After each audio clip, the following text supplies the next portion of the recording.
qu'un désir, être près de toi et sentir tes bras. Au Père. Tozali koloba makambo ya prière. Pona nini sujet oyo nzamba pesi sujet ya témoin ya prière. Na bisiki bino boy. Sujet ezali très important. Dès que tu bande ko landango liboso tisiko bozo moni ezali très important. Prière pona nini? Parce que na ko bise bino bo sambela. Ezali lokola na pesi bino exemple, ezali lokola na pesi o voiture. Na contact. Na bibo maman voiture yango, papa voiture yango, contact yango. Bon, ça va? Oko kenda ta na ville sombele biso peut-être ba mai na biso ezangiawa to ya komela. Papa na mama hotel mais papa mais merci au pesinga voiture. Merci au pesinga contact. Mais na ibi ko tambwisa te. Ako kende pété pourquoi parce qu'au PC voiture au PC clé mais ako kende te parce qu'ibi ko tambwisa te. D'où à quoi est bon ya ko biso minu ke bo sambela. To zo biso bino ndenge ni ba sambela kate. Prière ya bien za ndenge nini. La prière n'est pas ensemble d'engagner. Même l'apôtre, comme on a dit Luc, parce que c'est Jésus, enseigne-nous comment prier. La Christ biso yekole biso basambe la kandenge nini. Bango ba apôtre bazana Jésus mikolonyos. Ba comment na Jésus alongo akekuna fukwami. Ti simaye. Ndenge ni on a kende kosambe. Ah, la Christ biso pe ndenge ni basambe la. C'est ainsi que Jésus a dit oui ba kosambe te. Il faut qu'on senga eza sonité bango bayoka ki sonité bino pe eza pe sonité ya kola ki bino dengi ba sambelaka. Jésus a dit que bango voilà soko lingo sambela banda boy notre Père qui est aux cieux que ton nom soit sanctifié. C'est-à-dire ozo banda na adoration kokumisa d'abord nzambe que ton nom soit sanctifié que ton kumamaza umbele na ngwete na yo règne à jamais. Donc ozo banda kokumisa nzambe prière nyo il faut banda kokumisa nzambe alakisi bango. Notre Père qui est au ciel, que ton nom soit sanctifié, que ton règne vienne, que ta volonté soit faite, volonté nous salama, na l'école penase, donne-nous aujourd'hui, au bandit sukoyo ko senga biloko no sima, pardonne-nous nos offenses, au bandit ko senga bulimbi sa masumu sima, mais il faut banana adoration, zambenda ibishi bango anati souk. C'est pourquoi il est aussi important, pour l'accébino, comment il faut prier. Ce qu'on a chapitre ni, to bandaka ko bandakala, sukoyo, to kubi sukoyo na souk. Tokomake na chapitre koyeba ke obstacle ni nizalaka na prière au sambela au pambola kate ponani to marqué déjà ko tanga ba sujet ba obstacle ba miro esala ke bon tala ndingini ba sambela soko sambeli boy eza bien te soko sambeli bodele boy eza bien te na pese ki pe exemple mokolo moko na zo pese exemple na bime botala ndeko oyo alongo akena mwana na hôpital afandi na mwana na hôpital mwana za malade mwana akapati malade ti kona na hôpital la salle d'urgence akomi boye munganga tala mwana boye atali le mwana asali ordonnance tala mulai asali ba examen tala mulai akende na ba examen wana po atuna combien na bakisi ça coûte soki $150 ye na maboko azana eloko te soki pe $10 $20 tala ndeko ya badi ko sambela nzambe na ngai ozanzambe kumama ozanzambe $100 nzambe ya makokinyos nzambe pesanga misolo tala mwana ye azobela pesanga misolo na soba bakisi na futa ba examen basela mwana nani kisi mwana bika nzambe kutika ngai te nzambe na kombo na Yesu Kristo rasabili bongo amen. Bomoni ndenge bovandi wana bolibike bon asambili malamu asengi nzambe apese misolo po misolo de azozanga pour que abi mana ba kene ko soigner mwana. Mais na bisi bino OK aseli prière moko mabe bo sambela ka bongo te il faut bo sosola. Prière oyo boni bomoni ka sambeli be masambeli mabe pona nini asambeli mabe pourquoi prière eza mabe boy bisanga nana lere ba kopesa imbongo ata ba pesa $1000 asalisi ba examen asobi ba kisi asa sûr que biloko wana nde ko bikisa mwana bongo wana nde e peksa lubiko est-ce que guérison e utaka na mbongo guérison utaka na bakisi ou bien guérison utaka ba nzambe voilà on lia senga nzambe guérison ya mwana yazo senga mbongo te kusenga mbongo te senga nzambe mwana na ngai yazo bele makeleno ina kulusu lero mataki na kulusu c'est par tes maîtrisures que tu nous as sauvés mwana aza malade te denga nazo tala ye ezeli esprit ya malade nzambe mulimu na yo kita moto ekita etumba ebimisa malade oyo mwana bika Zamba za capable ya kubikisa mwana wana ofuti ataye kate. Zabo ete. Mais alors pourquoi ko bibisa tango ya ko belela eloko oyo eza ko pesa nzambe muteto. Même nzambe place azali ah donc amoni ke ngai na koki ko bikisa mwana te, ngai de na pesa mbongo po mbongo de ko bikisa mwana. Prière wana eza prière à bien te. Parce que soko sengi et pas nzambe. Nzambe za siko capable ya ko trouver voie parce que les passés de Dieu, les voies de Dieu sont insondables. Okoki koyi ko senga nzambe te puis koyeba ke bon nzambe il faut asalela lolenge boy. Yo ko senga nzambe guérison ya mwana. De oza finalité nango mutu yo za nango ezeli ke mwana abika. Ezeli mbongo te ezeli ke mwana abika. Yo ko senga nzambe kobika ya mwana. Nzambe siko nde akoyeba ndenge na kobikisa mwana. Nzambe wana akoko tala bibon aluki mutu mo boye comme par hasard muni mutu wabi ah papa uzalia mama uzalia ndenge nini tena ayo kotala mwana hopital mwana zobela mikolo peri wo yanga pe azobela ata $50 yango yo ebi omoni ke nzambe atindi mutu apesa yo nini mais nzambe ebiki finalité na yezeli yake mwana abika amen wana ezeli ki ba exemple na pesa kibino na kozongela ngote sino te temps ekoleka hein donc comment il faut prier pour que prière ne comme pas ça tout le monde qui va obstacle ya liboso tout le monde qui que na mukada 1 Pierre 3:7 ezeli manque harmonie na kozongela ngote na sina lobi obstacle la mibale donc si to lobaki na lobaki ngo bien il faut ko éviter égoïsme tout le monde qui na mukada ya Jacques 4:3 où ezolba que vous demandez et vous ne recevez pas. Pourquoi? Parce que vous demandez mal dans le but de satisfaire vos passions. Bozo senga bozo zoate parce que vous demandez mal. Na fois passé tu expliquer qui to tanga ki version yo nyoso to na kozongela ngo le susute ba ba retard ba kotanga ba kotala mateya na Facebook ou bien na télévision. Et puis to tanga ki pe lo kwa misato un esprit non pardonnant rancunier ezalaki na mukanda ya 5 Matthieu 5 22-24. Ndenge tolobaki ke bon soki oye Bible ezoloba na mukanda wana ke bon oye kopesa offrande o se rappeler ko zone moninga na yo quelque part oyo bozoloba na kate ko tia offrande te. Pourquoi? Parce que offrande ezeli lo sambo ko sambe le kutu te kenena no kongisa to expliquer que makambo l'autre fois. Pourquoi? Parce que offrande ozo chanana et ko sale loko moko te aussi longtemps que ozana le kambo il faut ko bongisa tolobaki makambo yo tokozongela ngo te parce que tolobaki yango mingi. Alors tozo continuer sikoyo na baserie ya eloko nini eza ko empêcher ba prière na bino et comme pas nzambe. Na mukanda ya Jacques papa soki mama mutaza kona passer biso mukanda ya Jacques 1:5-7 mukanda ya Jacques 1:5-7 mukanda ya Jacques 1:5-7 Jacques chapitre 1 verset 5 à 7. Oui. Nous lisons au nom de Jésus. Nous lisons au nom de Jésus-Christ. Si quelqu'un d'entre vous manque de sagesse, qu'il la demande à Dieu, qui donne à tous simplement et sans reproche, et elle lui sera donnée. Mais qu'il la demande avec foi sans douter.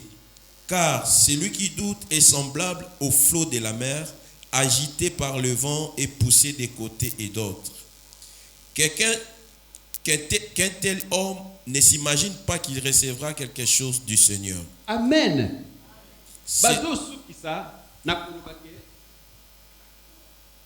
Qu'un tel homme, mutaboye, a kanise kutu ka kuzelo ke panza. Mais mukando eza mukanda nzambe. Baza kosukisa na mukanda ya Jacques 1:5-7 que mais qu'un tel homme mutaboye ayeba te ka kuzelo ke panza. Mutabo wana nde yo ndenge yo sambela. Mais nzambe déjà salubi ke mutuloko la yo na makambo aboyo okuzelo ko te panza. Papa bandela tuko kende étape par étape boyo kandenge ni nzambe aza kolobana likambo to kotanga lisusu mukanda ya Hébreu 11:6 papa to bandela lisusu parce que boyo ba kena suka nzambe azolba ke quelqu'un mutu ya moboye a kanisa kutu teke oso sambeli boyo kanisa bon na sambeli na senge pa nzambe na kuzo quelque chose nzambe duke ko makanisa na kutu elongo na mutu na yo okuzo rien na mukanda Bible Jacques. Mais mutandenge wana ndenani ndesu koyo papa azobandele sus verset. Verset 5, nous commençons par là. Si quelqu'un d'entre vous manque de sagesse, soki mutu moko na kati na bino azangi mayele, azangi bwanya, azangi kokanisa, azangi intelligence. Wana ndambe mutazoloba. Parmi vous, ce que mutu na bino azana mayele te. Azangi intelligence, azangi bwanya, asala nini? Qui la demande à Dieu. Senge pa ya nzambe. Donc, eloko aliboso sanini, omoni ke eloko ina kosa les athées, mayele les athées, tout ça. Senge pa ya nzambe akopesa ka sagesse. Papa continuer. Qui la demande à Dieu, qui donne à tous simplement et sans reproche, et elle lui sera donnée. Oui, Zamba lui que 5 intelligence, 5 sagesse c'est pas Zamba. Et ça y a ofélé. Soko 5 ye ba kopesa yango za ofélé Zamba lui que bazo pesa ngo gratuitement simplement. Au 5 ka Zamba pesa nga intelligence, pesa nga sagesse ça osalini akopesa yo. Il faut 5 pas Zamba. Oui. Mais qui la demande avec foi, sans douter. Amen, papa, tellement nanouan. Zamba za kolubake, et l'oko kusenge pas Zamba, demandez na foi sans douter. Vous allez comprendre malam. Parce que biloko yonde, et so sala ka prière na yo sambe na ka Zamba na zo sambe la, Zamba na senge ko po na mwana ngai, Zamba na senge po na likambo na ngai, Zamba lubike demandez na foi ya makasi et puis nini sans douter. Kozala na doute ata eloko mokote. Papa continue.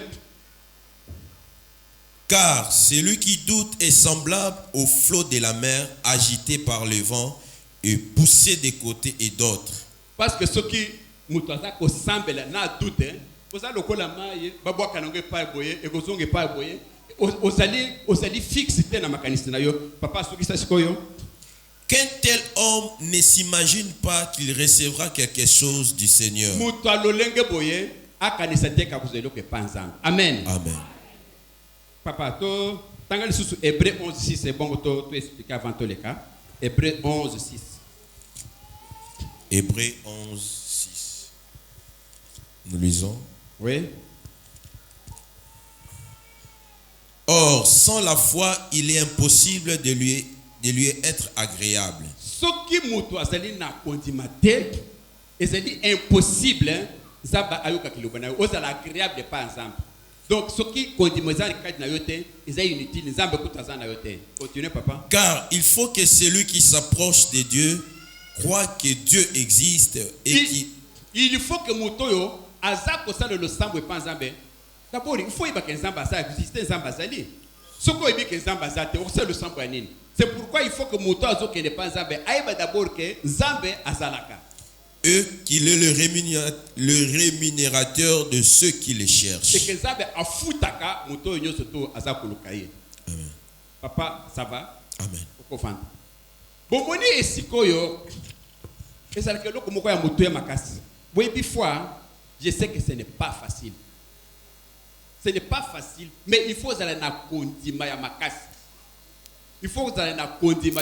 Ozo sambela, oebi que Nzambe a ko satisfaire. Nazo peut donner quelques exemples. Pour vous montrer comment foi est difficile, mais il faut que beta molene. Ozali nanda, tamoku boye,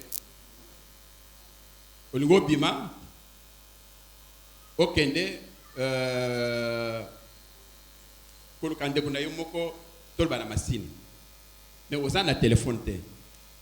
Olbi papa ngana longwa wa kingasani na kende ti na longwa na biza na kende kulukande kwa na soko na komi azate na sala encore retour papa Jésus sala était ngana zo kenda wa Zambe na kutande kunanga wana parce que problème ngana kusona est très important. Zambe ata zeli quelque part place nini papa yozong se nanda le ngana ukende na kutana naye na ndimi ke Zambe yokulu sombo na ngai nazana kuni ke Zambe yo ozongi sie place azali osambeliti ndima ke Zambe osengi ke de kwa na sanga ataisa pa voisin ce qui passe à place nini Zambe asimo mutemene azongi se nanda pour le okende okutana naye mais motala de kwa dongo sikoyo azune transport akomi na RTNC kwaza transport mususu akende kuna akende na machine azokende wana kama ubo telefone leli ayoki ndekone wana azokenda le kombene Jacob ayoki telefone nana téléphoner Ambroise bonne Ambroise oui très bien Mikolo ça fait kala oui ça fait kala Mikolo yo kona uti aéroport kokutana na Jacob yo ozokende kutana Jacob na machine sikoyo moto ozwa telefone na bibon na uti okutana na nani aza na aéroport ake kosala ba démarche mo boto soli ne mingi kutiende ya bisinga ke tu es bien ozonga ki voyage makambo nyonyo za bien sikoyo place yo ozali sikoyo mais ngana sengi zambe ke asala na ndako neke kutena na ndako sikoyo bazo bisanga kaza wapi na aéroport ake kosala ba démarche nini okozongo bien kokenda na ndako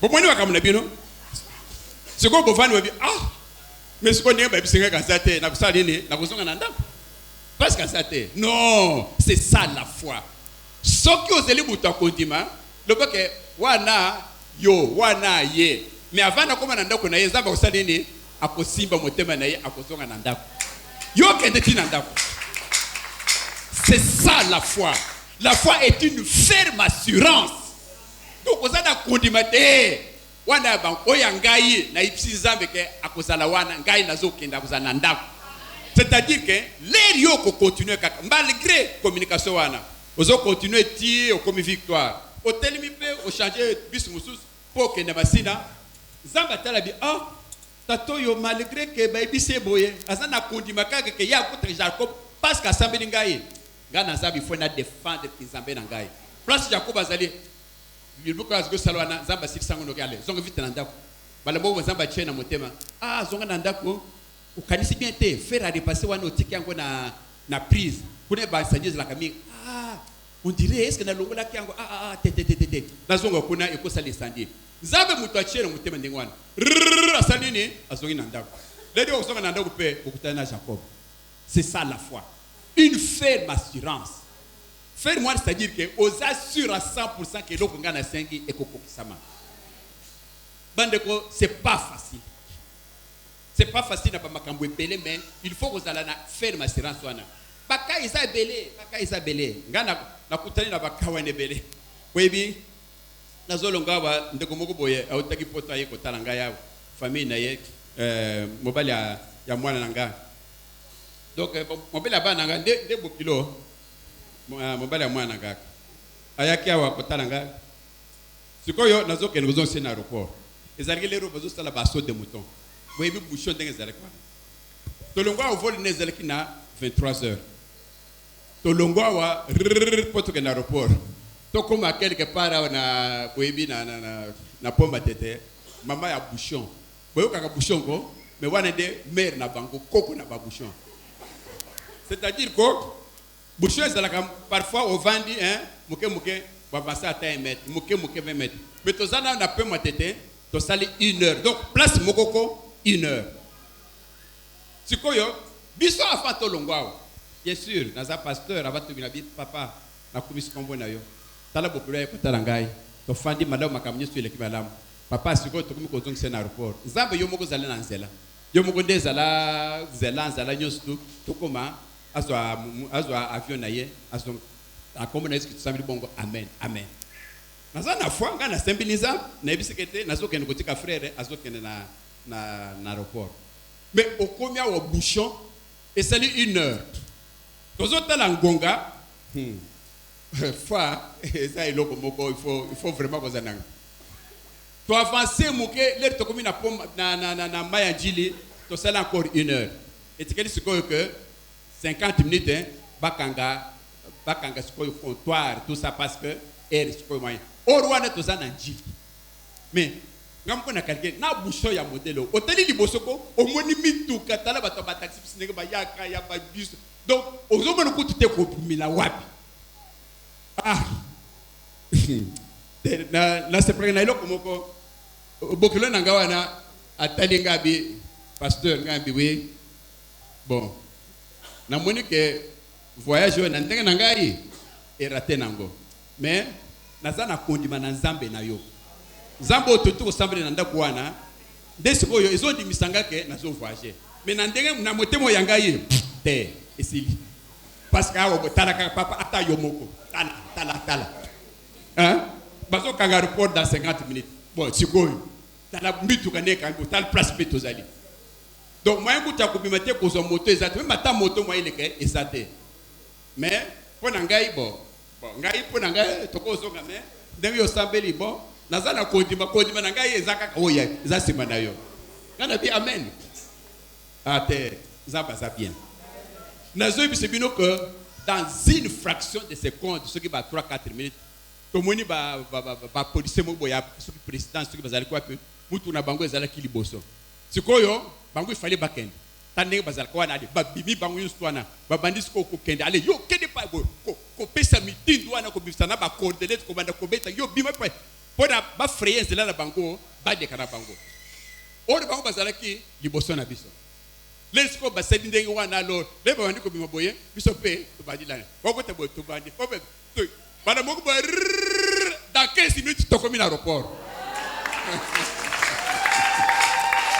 Ah non, foi yo tikale kaka na foi soko zaka kana kondima ke nzambe onga na singa kosala okomona ba obstacle koya ya kosakana te oyo koninga ke foi na yo epengwa lere kaka foi no ekopengwa esili eloko wana pe kokisama te. C'est pourquoi nzambe azoluba oke il est impossible moto azangi foi azala agréable par exemple et puis balubi ke oyo pe azana kondi soko ndimi kozala ta na tutu te que oh na kuma ça rapporte nzambe balubi même ata doute kozala nango te bible les autres continuent mukanda ya Jacques pona koloba ke soki okomi na doute quelque part moto aboye ko s'imaginer dans mutu no wana te ke eloko nini wana ekosala. Amen.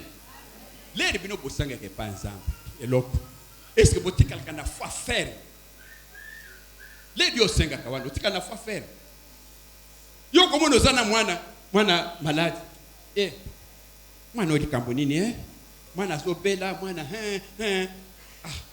to sambela osi mwana otie nzambe na ngai yo nde nzambe na ibike yo ndo bikisaka mwana oyo na ibika kobika na kombo na yo naza kobenga ni miliku nyoso ya mabe na kati na ye na kombo na Yesu swambeli. Amen.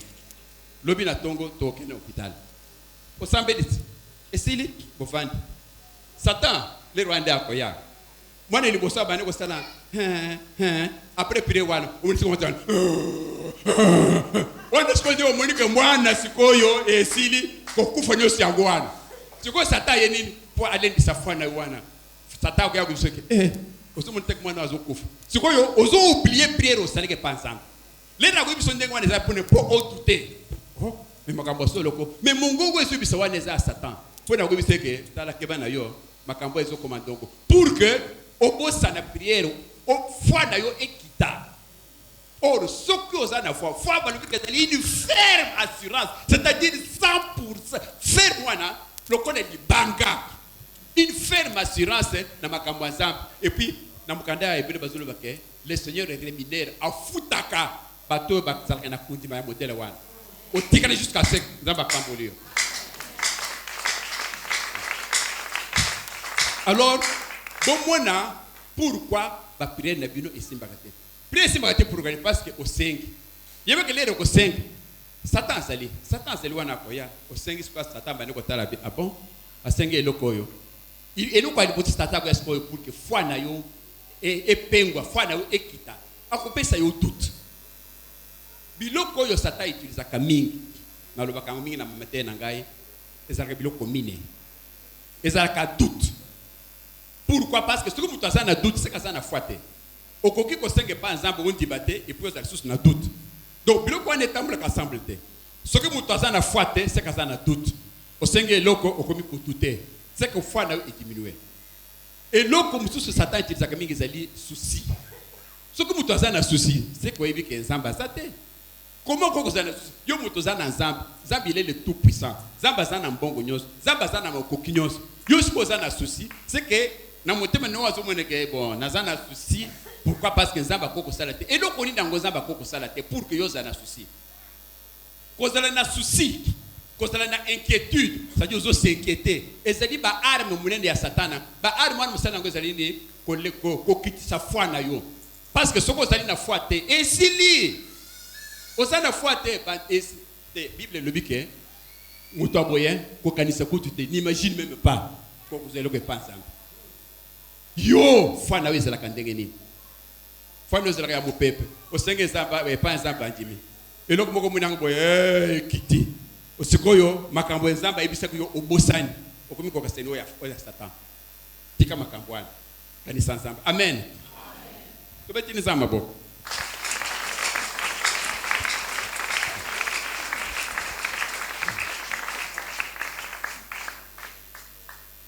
Papa, parce que nous sommes Ésaïe 59:2. On a toujours continué na ba obstacle makambo nini et chaque prière na yo et comme pas ensemble. Vous savez pourquoi ce sujet ensemble est très important. Parce que les tokubanda jusqu'à la fin de l'année. Et c'est les cas que ensemble. Faut qu'il y en ait ko ensemble. Tokoya ko ensemble. Mais il faut y bandengi no ensemble. Il faut aller bétonner yo pour que ensemble. Parce que ceux qui ont dit ko ensemble la tête, ils ont la pression voiture, na contact, mais na la question ko combattre. C'est pourquoi il faut boyoka ba obstacle nyonso pour que prière na désormais les ko ensemble. On va que pasteur on va kibo pasteur on va kibo. Papa, toquez dans Ésaïe 59:2. Ésaïe 59, lisons. La Bible dit, mais ce sont vos crimes qui mettent une séparation entre vous et votre Dieu. Ce sont vos péchés qui vous cachent sa face et l'empêchent de vous écouter. Amen. Ah, Yesu. Papa, est-ce que tu as bandela malembe pour que tu aies expliqué banazambe bayoka prat nini prière na bango et comment que panzambe te. Papa tokei. Mais ce sont vos crimes qui mettent une séparation entre vous et votre Dieu. Ezali makambo na bino ya mabe ba crime. Continuez de expliquer les choses moi OK. Ce sont vos péchés qui vous cachent sa face. Amen. Et l'empêchent de vous écouter. Ezali masumu na bino nde ezali kwa ko cacher face na bino et que Nzambe azali koyoka bino te. Bozoyoka? Est-ce que la Bible te? Et nous connaissons ezali ko construire parce que la Bible quelque part bazolo baké les péchés ezala ka mur entre vous. Mur yangoy. Muto asaku no zomona ete yo awa ose pa boy. Ozo sambe le pas Nzambe, prière na yo ko comme pas Nzambe te pona nini parce que mur ezali awa eza ko empêcher que yo na Nzambe le rokoyoka ayo le rokosola ayo papa silisa. Car vos mains sont souillées de vos sangs et vos doigts des crimes. Vos lèvres profèrent les mensonges. Papa, on les quitte. Et l'empêche de vous écouter. Donc, tout ça, donc, ce sont vos péchés. Et c'est les Massoum Nabino qui vous cachent sa face. Massoum Nabino, ils ont caché face. C'est-à-dire que les réseaux semblent pas ensemble. Massoum et Zaboy. Aux autres, les pas ensemble. Moi, mon ensemble, c'est parce que Massoum Nabino, ils ont caché face à Zamb. Zamb est pas boy. Massoum et Zaboy. Aux autres, là, Zamb était Massoum Yango est caché face. Ce sont vos péchés qui vous cachent sa face et l'empêche de vous écouter. Ba péché ezali ko empêcher Nzambe ayoka bino. Yo sikoyo osana masu. Tika makambo amebe wana ate. Wana za péché chéri na ngana kutika te. Lokota ezali yo. Moyibi ezali yo. Kobima bima kindumba ezali yo. Makambo mabijo suzali yo. Sikoyo yao ko sambele. Nzamba zolo ke ba péché wana ezo caché au face Nzambe. Les réseaux semblent wana Ozo sable dans les vides. Zabazo monate. Mur ezali. Ezo caché face na yo. Bible les hommes que ça vous empêche Zambe ayokayo. Donc prière ozo salawana Zambe akoyoka yo te parce que ba péché non ezali kopekisa ye ayokayo. Mais ma campo est clair. Qu'est-ce qui est? Et nous connaissons besoin comprendre tes places. Gana le bac chaque fois. Zambe s'il y a quelqu'un de très facile ensemble. Parce que comme on a ma campo ba condition Zambe pesa kwa pambola yo. Et ça va condition beaucoup facile. Et là quand makasi ezala kwa nate asenga kambongo te asenga kanini te azosenga kaka papa ko sala ko yibate yo moko bika ko yibe sama papa te obeli nanu te ko sala makambo boite oyebi yango mais les ozo sala ngo na conscience yo moko bika eloko ezama be Zambe pas lui que eloko wana ezo empêcher que prière na yo et comme pas ne akoyoka yo te osali yango simozoke église Zambe na ngai Zambe tali likambo na ngai mais Zambe akoyoka yo te parce que makambo zo sala wana ezo empêcher ya yoka yo. Est-ce que Zambe est vraiment difficile? Zambe azali le plus facile il y a mutu tu na ko parce azape mutu à travers Emmanuel à travers Jésus ce qui mutu azap très facile et c'est les Zambe ces conditions c'est les plus faciles ce que Zambe dit que zala kaka na kondime est-ce que c'est difficile à cause la kaka na il ferme assurance Zambe dit que ce qui s'attend le koyoka yete est-ce que c'est difficile? Zambe est vraiment très facile. C'est facile. Il suffit kaka ya koyoka ye. Il suffit kaka ko appliquer et vie na yo. C'est simple. oyebi kobonga na yo eza moseka te vie na yo ba solution na ba problème na yo eza moseka te eza kaka pembeni nenga kozovanda wana. Donc mire kaka nde eza boye kobonga no eza boye. Il suffit kaka mire wana ko isango basi bamba sumu wana ko isango omunaka c'était si simple kobonga na eza kaka boye donc il avait fallu kaka masumu wana tika makambo ndi vie na ngai bongi très simple. C'est ça Dieu. To mettre les âmes à vous.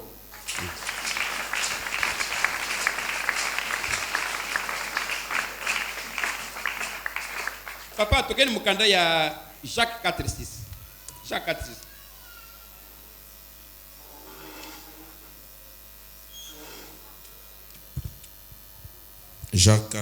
Jacques chapitre 4, verset 6, nous lisons au nom de Jésus-Christ. Il accorde au contraire une grâce plus excellente. C'est pourquoi l'Écriture dit, Dieu résiste aux orgueilleux, mais il fait grâce aux humbles. Amen. Oh, oh Seigneur Dieu. Et donc, à Liboso, il faut comprendre la verset où il y a Zambé, il résiste aux orgueilleux et il fait grâce aux humbles. Résister, c'est-à-dire quoi? Comment il y a Zambé résiste. Au vent aux 50 ans, Zambé a été naboui. Il résiste aux orgueilleux. Orgueilleux, c'est les nani. Et c'est les motoyo, azomi peta, tolo. Yon de ko maman, yon de ko sœur, bien yon de ko papa. To banana de ko sœur. Vous êtes ensemble, na baninga, vous êtes 20, 21, 22 ans, vous avez un projet na bino, oyo ngale na kubala kolamba boy ngale ngakubala na ngai na linga kubala ingénieur ngale bakubala docteur, masolo ensemble, vous avez baninga 5. Boum. Na katika na bino wana moko zaba pamboli abali. Abali pe libala bien accueilli afandi. Ndeko ya abali sikoyo akanisi sikoyo ke abali na bokasi na ye. Akanisi nini ke abali na paske ya za kitoko. Akanisi kabali ke kitoko nende balisiye bizali nende balisiye aboseni ke nzambe nde abali saka. Sikoyo akomibita tolo abandi ko sole sikoyo baninga na ye. Bano ngokona nini? Aso ya pona nini? Te ngai te zalawana te ngai susu te. Ko chola bango ko lobake ngana bali ngana seli bongana. Ndenge moko nande ko papa. Ozui musala nzamba pambolio ozui musala. Obandi ko sala. Musala wana nzambe mutapesi yo. Bongo zozo na nzambe mutapesi yo. Ko vivre obandi ko vivre bon nzambe mutapesi yo. Ko mibeta tolo te. Ko banda ko lobate ke bon ngai siko na zana mbongo ngai sikoyo nzamba pambolinga baninga yo koloke na bango baningo nzamba pambolinga no bango te bakomi batu papa na misu na yo okomi sikoyo orgueilleux te maman papa Zamba a résisté à l'orgueil. Ce qui est bandi orgueil na kata bomo na yo. C'est-à-dire ozo mibota tolo. Ozo kanisake eloko yo ozali ezana makasi na yo. Ko banda no shit no yangwana. Ce qui est bandi kaka orgueil. Oh ngai nazalaka boy. Oh ngai. Zamba ko kitsoma peka wana ti na se. Eza boite. Zamba kitisaka. Zambe amatisaka. Zambe pe akitisaka. To salaki mate mokawa il y a une année ya roi Nabucodonosor oya bandi oya betaki tolo na Babylone abi roi wana azotambola boye mate wana zala kitoko na sipre na mingi roi wana azotambola boye roi ya Babylone atongisaki maison blanche ndako na vanda atongisaki donc atongaki mboka bien jour moko boazo ya azotambola na kati ya parcelle na wana azotambola bi Abi tout ça, gardez à construire encore pour ma gloire. C'est moi qui ai construit tout ça. Ça c'est pour ma gloire. Zambe place à Zaki na lola, Zambe t'a dit, hey, yo, olubini, orgueil pour ta gloire. Zambe a dit que yo, ozo so libom, Rowana azoki libom. Pendant 7 ans. Abandi kolia matiti na zamba kolia banyei na yemoko pendant 7 ans roi mobiba azui liboma babengani abandi kolia matiti na zamba denka kazamba bisaki pendant 7 ans après 7 ans bana moko nzamba yisikoyo alongule liboma lesikoyo alongena liboma amitali tala suki ya ba fundenge za kwani kwa tala manzake komi milaibo kula ba aigle tala nzoto na ye desu pas se rappeler que oh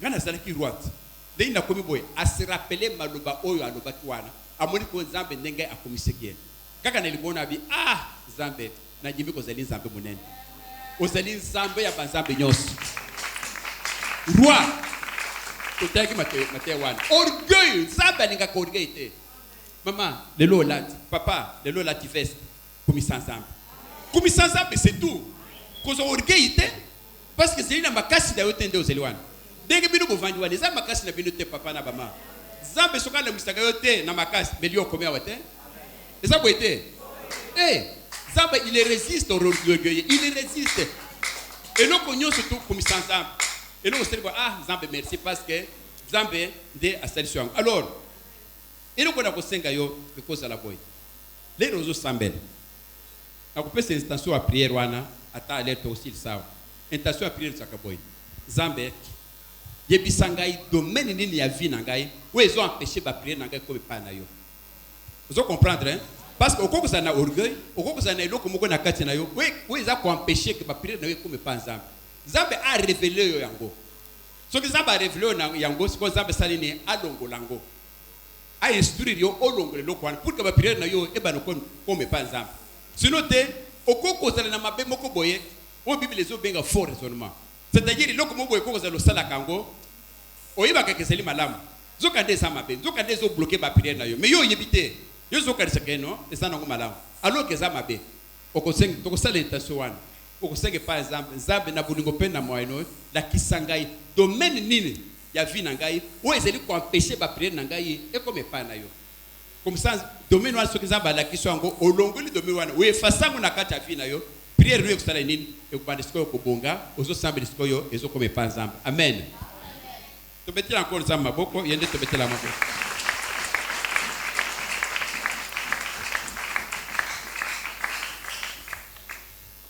tozoken na lumbango papa pese biso Galate 6:4 Galate 6:4 Galate 6:4 Galate 6:4 nous lisons que chacun examine ses propres œuvres et alors il aura sujet de se glorifier pour lui seul et non par rapport à autrui. Amen. Place où Nzambe azoloba ke mutu na mutu a s'examiner. Nde eloko na utuko loba siko intention yo. O s'examiner yo moko. C'est-à-dire o senge pa Nzambe. Nzambe domaine ni ya vie na ngai ou ils ont empêché ba prière na ngai comme pa na yo. C'est pourquoi Nzambe aloba ke chacun examine mutu yo so amitala. Denga na zaboye.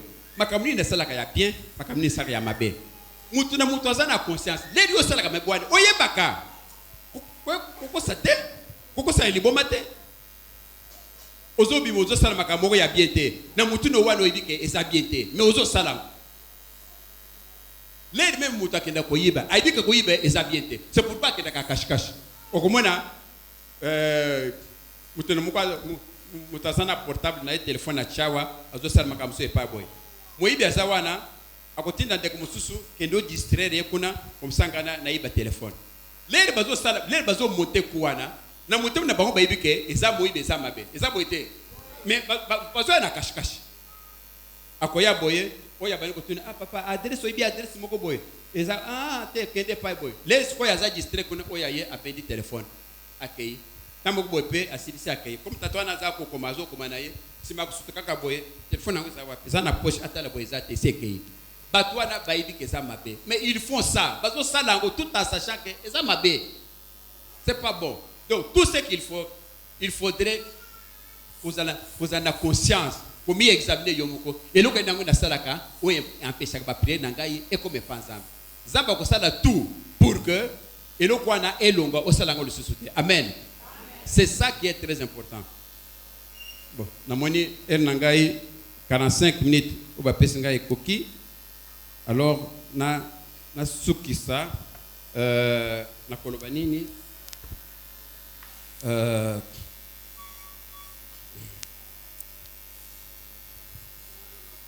Papa pesi biso mukanda ya Jean 15:7.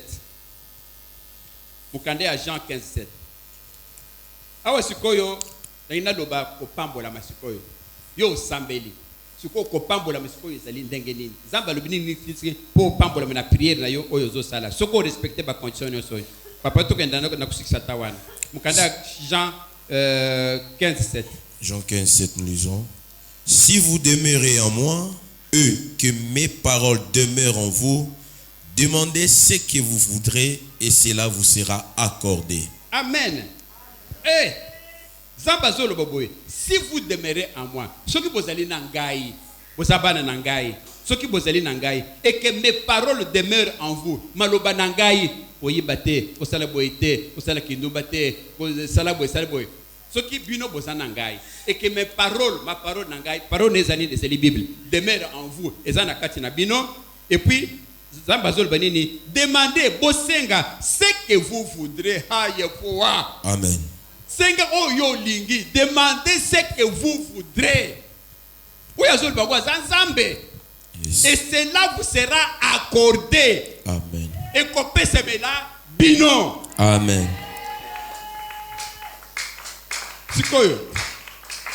Au niveau pambolam. Verset yango. Zamba lubike, vous demeurez en moi. C'est-à-dire quoi?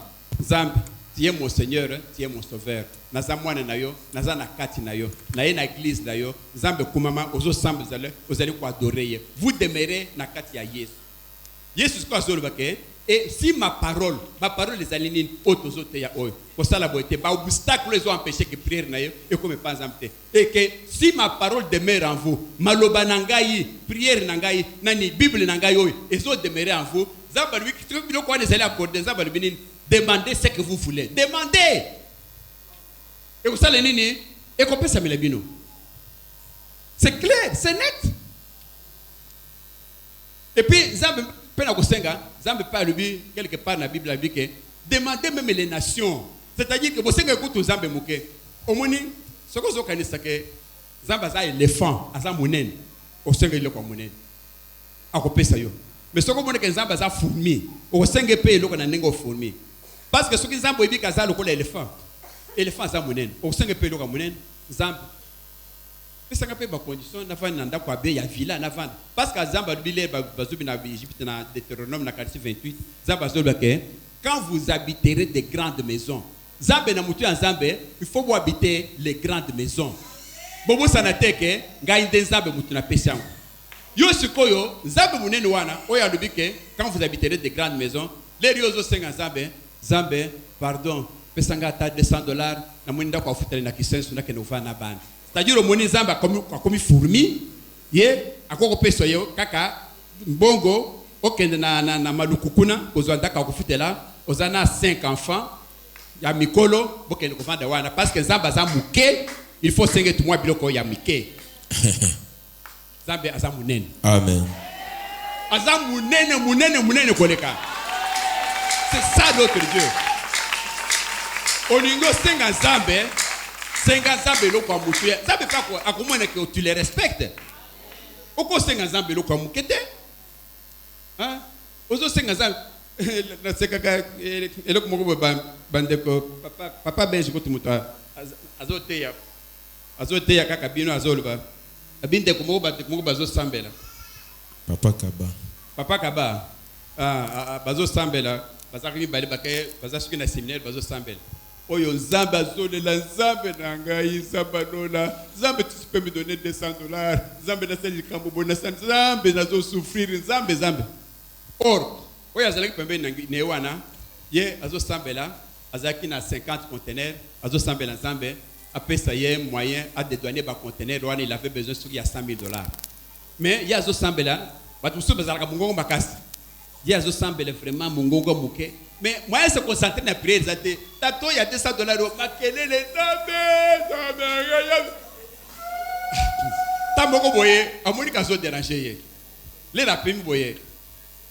Papa, oui.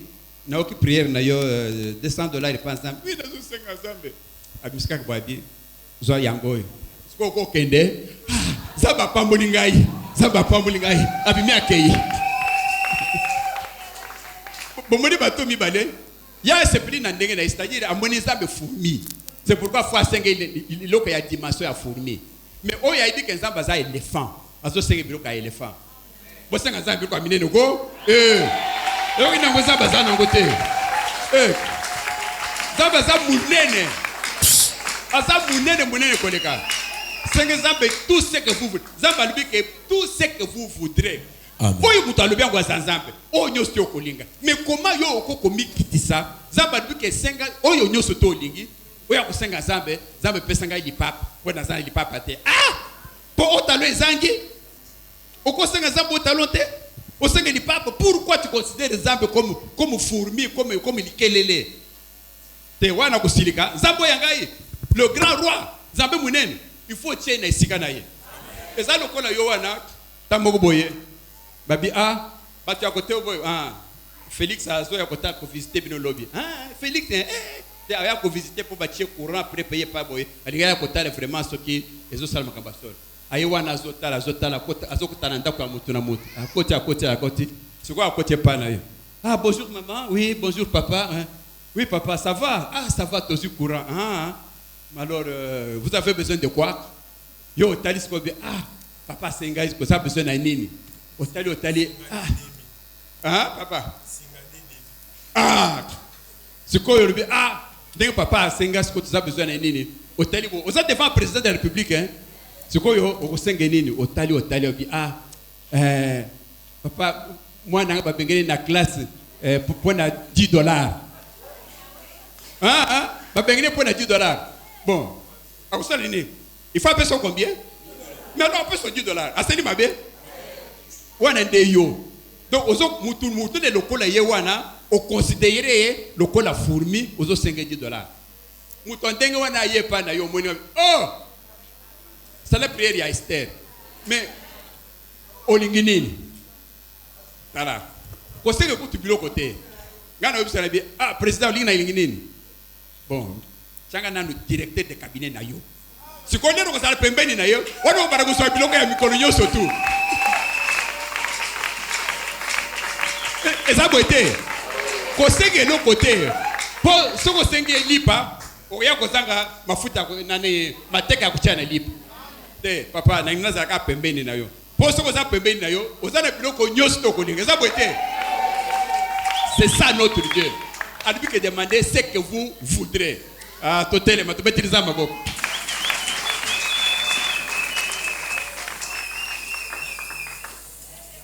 oui tokosambela prière na biso ndena utukoloba awa tokosala première intention senge panzambe blocage oyo zanango qu'est-ce qui vous empêche ya que prière na yo comme panzambe obstacle ina ngozo sala que ce sont vos péchés qui constituent qui vous empêchent de voir sa face ba masumu no musuzo sala kawana ezo empêcher yo zamba mona yo c'est ce qui fait que ce qui zamba zo mona ote moya pambolo ezate ce sont vos péchés qui faut que Dieu ne vous écoute pas.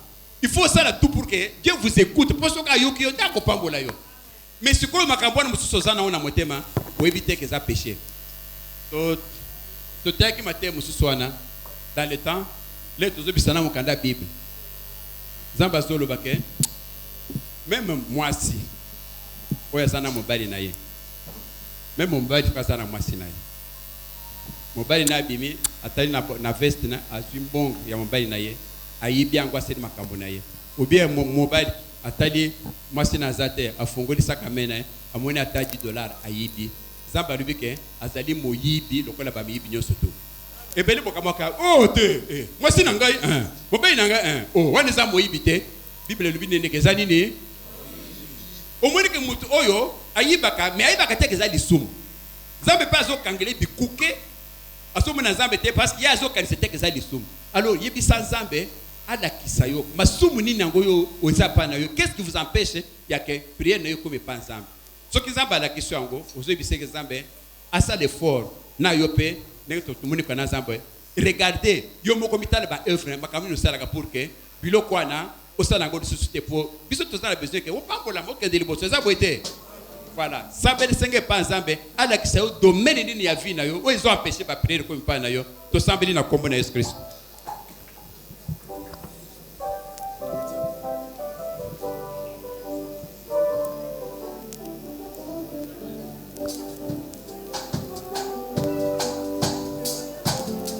Alléluia. Alléluia, Jésus.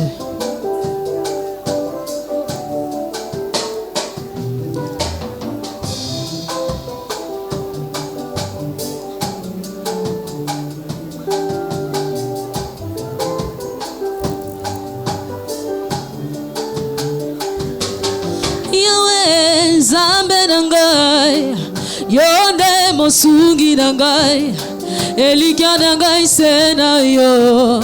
Yahweh sala na yo, Yahweh Nzambe na ngai, yo nde mosungi na ngai, elikya na ngai se na yo.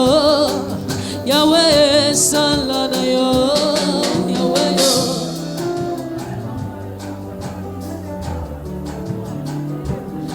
Yahweh yo kakolela na ngai, bonisa ngai elongi na yo, sembola loboko na yo, kangola libota na ngai. Yahweh yo kakolela na ngai, bonisa ngai elongi na yo, sembola loboko na yo, kangola libota na ngai. Kuya nyonso ya blocage katina bomoi nanga, ezala dile sans effet, na kombo na yo zobazine. Kuya nyonso ya malade katina libota nanga Nzambe, ezala dile sans effet, na kombo na yo zobazine. Kuya nyonso ya kindoki katina libota nanga Nzambe, sans effet, na kombo na yo zobazire. Yahweh yo kama wa, Yahweh yo kama wa, Tomiki papa mama elenge, elenge, elenge, kushadido. Amen. Sikoyo, deuxième intention ezeli yake tosenga Nzambe apesa yo posa ya kosambela. Kozala na posa ya kosambela ezali bien. Posa yango manière nango ekosala ma bien. Eloko na kosenga bino ezali boy. Mutu nyonso tu na kati na bino awa na église. Zala na programme ya prière. Okoko par exemple que bon, ngai mokolotel un mercredi par exemple. Nauka basala Nzambe bele mercredi comme lobi comme par hasard nazoka nani musala Nzambe moko tellement que chaîne biso zalgi na problème mais sikoyo babandi ko bongisango déjà matin bandi koleka maintenant il finalisé té. Alors to vandi na chaîne ya na talaka ba chaîne yostu pam pam bate na chaîne ya pasteur sukina ni oyo oya limete wana Marcelo ezoleka bobup na monisha na Marcelo azoteya kaka le na pese wana azoteya kaka azobeke il faut mutu na mutu azala na mukolone ata ya jeune et puis alubi ke ye mukolone ya jeune ezala ka mercredi na ibike mama pasa mukolone ya jeune pesa la ka mercredi depuis ce qui 15 ans yango. Il faut moko na bino apona jour nini ya jeune, c'est très important. Jeune est révolu, jeune ezala ka lokola carburant zo tchana mutuka soki mutuka ezana carburant te kutambola te moko na bino asala effort. Ce que tu as besoin de mois de février, après la journée où il y a ça la jeune. C'est-à-dire toute la journée au coliaté, au commercial, à 18h. C'est-à-dire ça ma cité. Donc, à 18h, au colia. Les colia on a payé au sambeli avant olia. Et puis, ça là, si on a 1 heure, il y a prière. Tu te dis par exemple que 1h du matin, 2 heures. Je vous en prie, makambo nazo bisabino. Nazo bisabino makambo mais mutu makasi kaka nde sala kabino. Lipambuli na yo, vi na yo po ebonga, ezala kaka pembeni yao. Mais ki mutu makasi na yo, soki to lobi boy sala kate, nde ezo sala ke zo moneke vi na yo. Osambela ki boy na 2019 esimité, 2020 esimité, 2021 esimité. Ce qu'on toka na 2022, oko changer kate, changer paix parce que 2022 to lobi ke zeli année a percé à bisonyon surtout. Mais il y a une certaine discipline bandeko. Il n'y a que la prière au ndeko bimisayo parce que Satan akotika yote. Luka en tout cas l'air to kuma na février na kutuna mutu na mutu yo jour no ya jeune zanine o koloba o ko gérer Nzambe jour na ngeza la jour tel so jour wa nole nzamba kitula beti ofimbo parce que vie na yo nde tolinge bonga lelo toza ko sepela to bana ko makambo ya mituka ke nzambe fa pambola lelo to bandi ko tsana programme parking parce que tuko toza na 6 à 7 véhicules ya bandi na kati na biso 7 véhicules ce que za libanda wa to komi ba komi ko parker kuna de ko bo pa parker kuna aye akuti ba ibi rétroviseur tellement que a place ko parker za suscité yope yaka na mutuka sa transport tozalaki na 0 mituka lelo to komi 6 et ko koma ti 20 ya yope faut za na kati c'est ça zamba zo pambola biso papa na ba mama tozo kende liboso mais yo ndep moi discipline sikoyo pona jour na yo ya prière oyo yo koyibe tel jour na bana ko gêner pona pe heure à prière parce que soko lubi que non gagne chaque 23 heures na bandi prière na semble au moins 1 heure ko semble ba prière ya expéditif ya 3 minutes tété zamba linga kanini zamba lubi na liobana qu'il faut oumela na présence na ye ko oumela zamba pe Jésus par le bakita moko boya lubi que beaucoup prier même pas une petite heure même pas 1 heure ya pamba mais yo soko fuko un peu sambela 10 minutes zaming ozangi na malo il faut fuko pendant 1 heure au moins osambela amen tozo kana siko tozo ba makabo ki soda siko parce que ngai problème na ngezeli ke bobonga vie na bino changer ceux qui voient ezali prière bisonyo suto comme na prière donc au point jour no ya jeûne et puis na heure ni yo ko ko sambela pendant au minimum 1 heure so to comme na février to na kutuna moko na kitna bino na liste yo loba mukolo wana peut-être na 1 heure na téléphoner maman ozo sambela ozo za kolala so kina ko lero ya dimanche ngana utokutani mama na benga kiyo oyamba kite donc zelega kolala alors lobaki ko sambela na 1 heure okoyibisanga nini okosi pasteur to ko sambela sikoyo to ko senge pa ya nzambe zamba pesa yo posa ya kosambela apesa yo posa ya kosambela ozala na envie ya ko prier to sambeli na kombe na Yesu Kristo.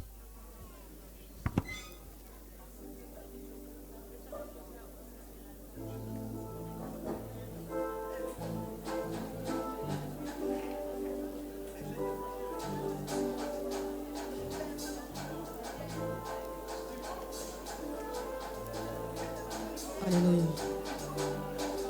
Alléluia.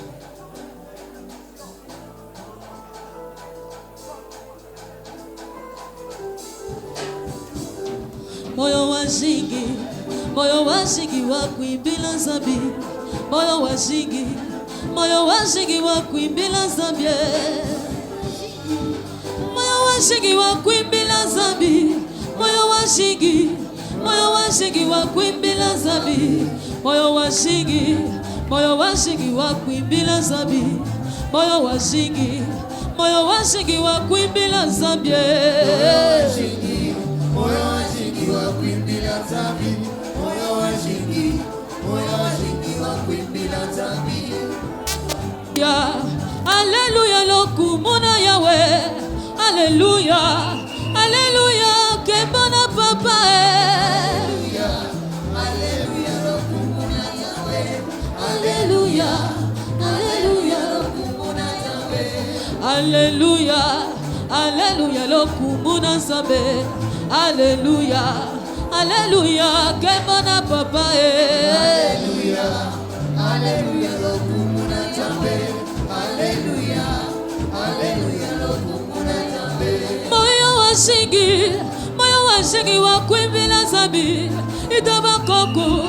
Itabakoko tambu ayude. Moyo wa shingi wa kuimbila Nzambi. Moyo wa shingi wa kuimbila Nzambi. Kitabakoko tambu ayude. Kitabakoko tambu ayude. Bawaza wanye yo. Kitabakoko tambu ayude. Kitabakoko tambu ayude. Bawaza wanye.